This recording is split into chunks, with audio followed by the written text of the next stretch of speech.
All right.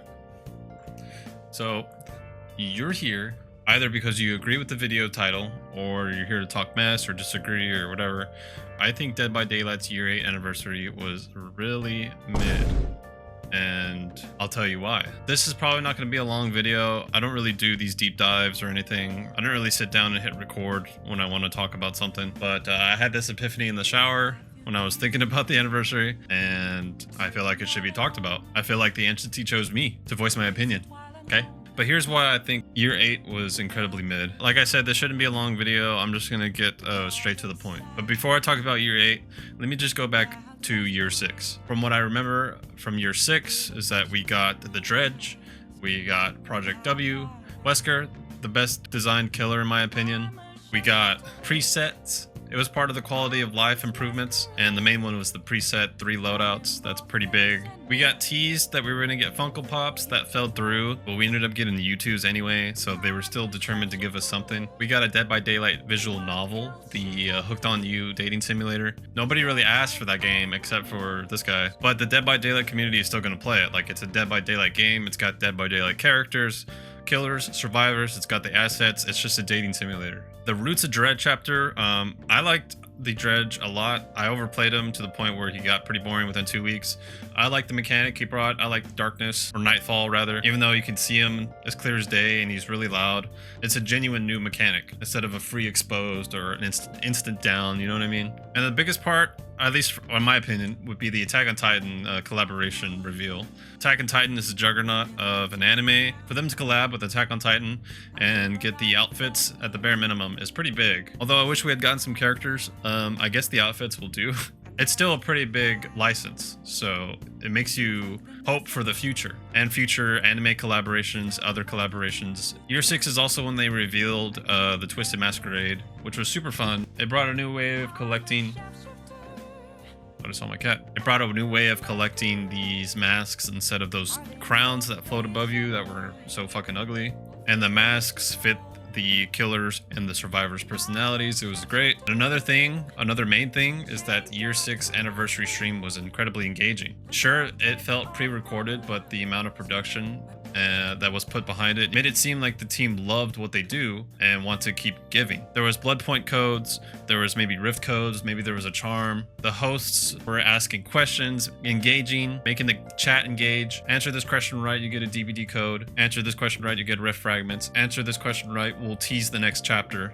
I remember Matthew saying at the end, it was either a question or it was to reach a goal, and he would show the next chapter, or he would reveal what's coming up next for Dead by Daylight, and it ended up being Project W, which everyone was hyped for. The Hooked on You reveal, if I remember correctly, they were in like a sand pit. They were in beach clothing. They were talking about the game. They were happy to show us what they created for us. Everyone was pretty involved in year 6. Now that's year 6, and let me talk about year 7. Now Dead by Daylight's year 7 anniversary. One of the biggest things I remember, it got leaked and everyone was so upset about it. Nicolas Cage. Nicolas Cage came to Dead by Daylight in July or August, but before that it was the End Transmission anniversary chapter. The Singularity was pretty cool. Brought another new mechanic, even though it was kind of easy mode, just point and click with your cameras and you get a free stack of teleport or whatever you want to call it. They were doing this like alien route. They had the Singularity and then they had the Xenomorph, and I thought they were going to keep going this alien route and eventually maybe lead to Dead Space. I mean, the Singularity's claw hand thing kind of looks like the Xenomorph's claw hand thing. But anyway, that's just me being hopeful. A lot of people didn't really like the End Transmission chapter. Gabe was kind of boring. I feel like they could have elaborated on him more, but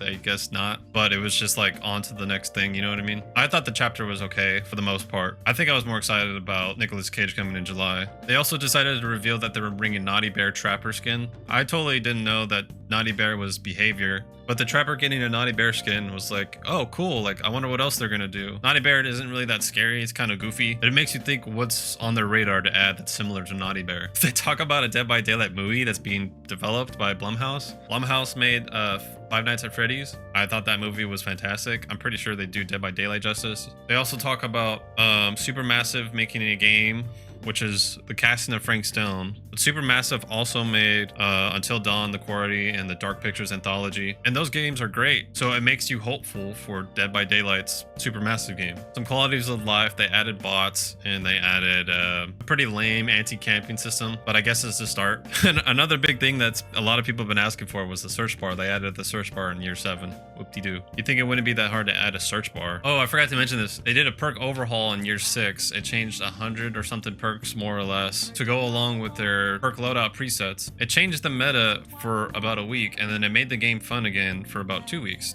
But yeah, I forgot to mention that. Another one of my favorite things from year 7 was that we got a Slipknot collaboration and an Iron Maiden collaboration, which is cool, man. Like, there's probably a lot of metalheads that play Dead by Daylight. I don't really remember much of the year 7 stream. I do remember it having production behind it, and I feel like I remember there being codes and rift fragments of blood point codes. I do remember being happy after I watched year 7's anniversary stream, and I remember being happy after I watched year 6 anniversary stream.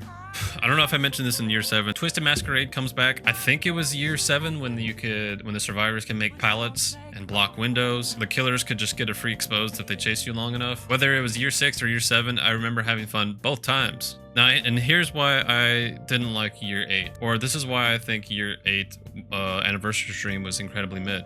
So for starters, the production has taken a big drop.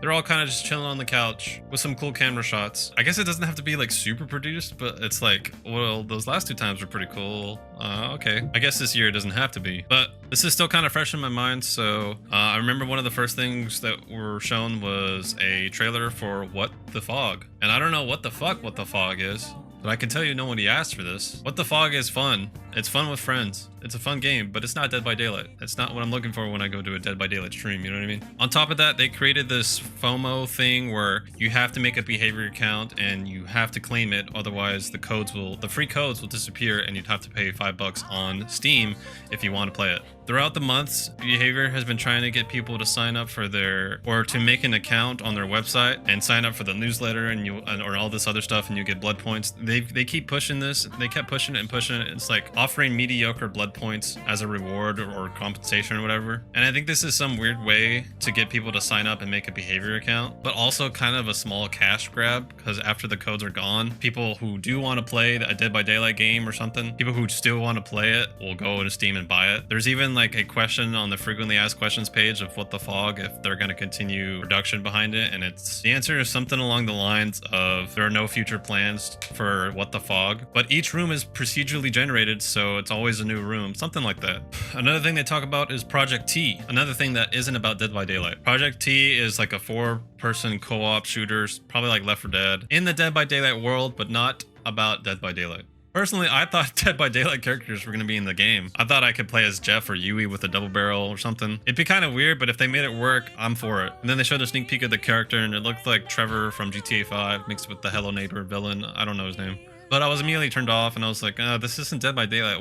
Why am I being shown this? And one of the other things they showed after that was the casting of Frank Stone. Another thing not about Dead by Daylight, but it's in the Dead by Daylight world, sure. We've been kind of teased the casting of Frank Stone for a while. They talked about it the year before, and then with the Unknowns release and this new map, if you finish that generator in the theater room, it'll show like a trailer or a steel mill or whatever from casting of Frank Stone that'll come into play. But again, casting of Frank Stone isn't Dead by Daylight. In that same stream, they revealed the Dungeons and Dragons anniversary chapter and Castlevania that was going to come later. And I'm happy for the Castlevania and Dungeons and Dragons fans, but I don't really care about Dungeons and Dragons or Castlevania. I'm not hyped. It's all about me, remember? It has to be what I want in the game. I want Springtrap. No, but I'm not saying Castlevania or Dungeons and Dragons is stupid and doesn't belong in Dead by Daylight. I'm just saying, like, it has no connection to me, so I'm not hyped personally. But at the same time, I don't think anybody asked for that. I know I joked about it earlier, but one of the number one most asked things is Springtrap with like Pennywise and Candyman and Jason. And I know it's not the right time, and I know there's licensing and whatever, but nowhere in the past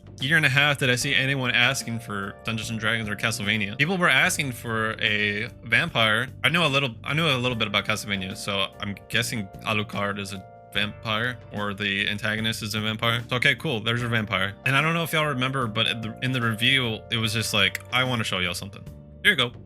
Castlevania, boom. It wasn't like, that's it, guys. But if you really want to see it, if you really want to see something else, you're gonna have to answer this question, or you're gonna have to. I don't think there was anything else. You know what I mean? They're all just kind of chilling on the couch, just saying like, yeah, I guess it doesn't need an introduction. But they did it for Project W. Why wouldn't they do it for Castlevania? I don't see the audience for Castlevania or Dungeons and Dragons. In fact, I've heard some D&D fans are upset that D&D is coming to Dead by Daylight. There's always going to be that group of people that don't want this in their game, that in their another game. Let me put it in perspective. I love Dark Souls, okay? Boom, Dead by Daylight does a Dark Souls chapter. The people who fucking hate Dark Souls, who think it's just a rage game, there's no way to beat it, it's impossible, people who enjoy that game are stupid, hate the fact that Dark Souls is coming to Dead by Daylight. They have no hype for it. That's how I feel about Castlevania and Dungeons and Dragons. Again, I don't think it's stupid and I don't think it doesn't belong. I just have no hype for it. That's all. But other than those chapter reveals, most of the Dead by Daylight stream was about 3 other games. That's why I think Year 8's anniversary was incredibly mid. I mean, like, imagine going to a Dead by Daylight stream and you're getting showed 3 different games. You're excited for the future of Dead by Daylight and you're getting showed something completely different. Let me put it into a different perspective. Dark Souls. From Software goes live. All you see is a dark sign in the middle and a timer,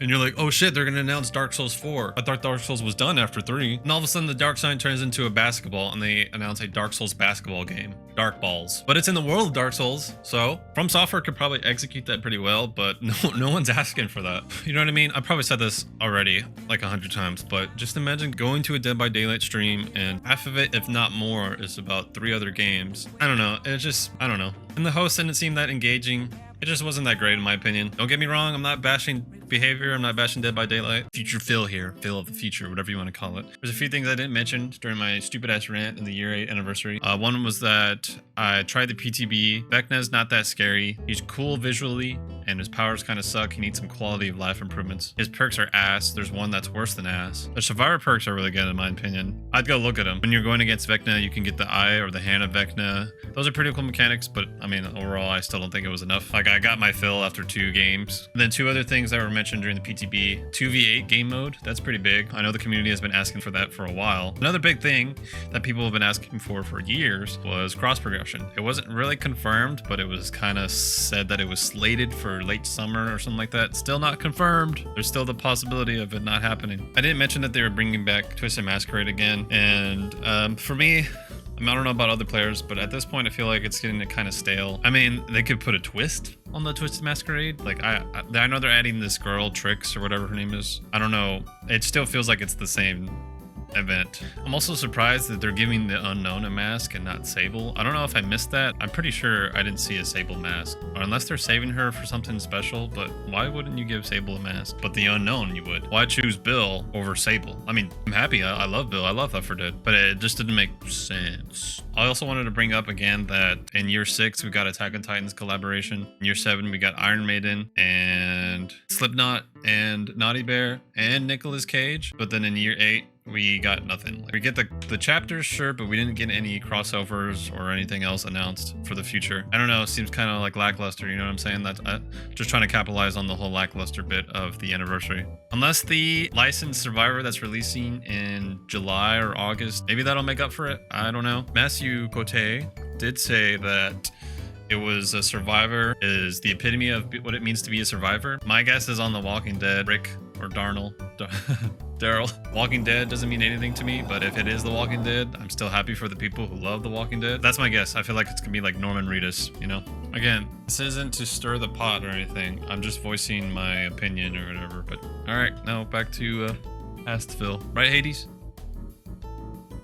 I love the game, even though I'm taking a fat break from it because the games can be quite abysmal sometimes. But yeah, that's why I think Year 8 sucked. What do you guys think? Am I wrong?